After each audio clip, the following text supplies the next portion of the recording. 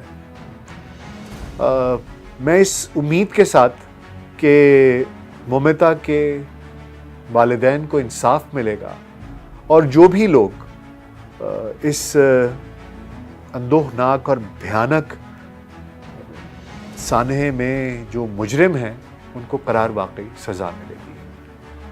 اپنا بہت خیال رکھیے گا. شکریہ.